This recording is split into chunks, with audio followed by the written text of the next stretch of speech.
Alright, today we're going to be demonstrating views for the AP thoracic and the lateral thoracic. We're going to start with the AP thoracic. First we're going to start with the verbals. Central ray is going to be T6 to T7, which is at the apex or the upper corner of the upper crease of the armpit. The SID is going to be 40 inches. The film size is going to be 14 by 17, portrait orientation. The collimation is going to be 16 by 7. The breath is going to be suspended inspiration, so you're going to ask your patient to take a breath and hold it when you take this radiograph. The marker should be placed above the shoulder, where the shoulder and the neck come together. So this is the left marker I would place right about here. And so that central ray location would be T6, T7, would be right about at this spot on the armpit, so that would be our horizontal central ray right there.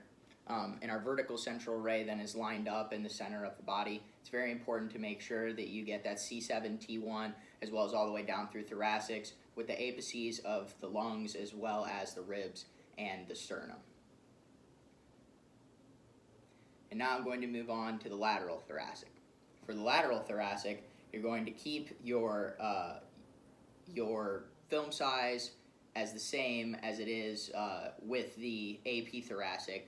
But this time your collimation is going to be widened by from 16 by 7, which is where you were for AP thoracic, to 16 by 11, which is now where you will be for lateral thoracic. So to start again, your central ray is going to be T6 to T7, and you want to make sure that the vertical ray is going to be lined up with the posterior humeral head in this case. The SID is still going to be 40. The film size is still going to be 14 by 17, and that's going to still be portrait orientation, which is up and down like this. And then your breath, just like with all the thoracic series, you're going to be taking this on full inspiration. So you're going to instruct your patient to take a breath, and then at the top of the breath, when they've taken that full breath, you're going to then take your radiograph. So in this case, for our patient position, it changes just a little bit.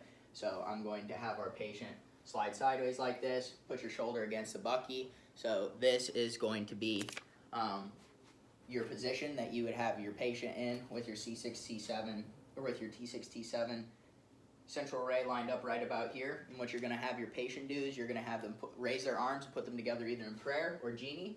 You're going to raise those up for me. And then I would be centering that vertical ray on the posterior humeral head with the horizontal here underneath the armpit. And the marker in this case is going to go behind the cervicothoracic junction, and since this is a left marker, I would put it right here and make sure that I could get it in the radiograph.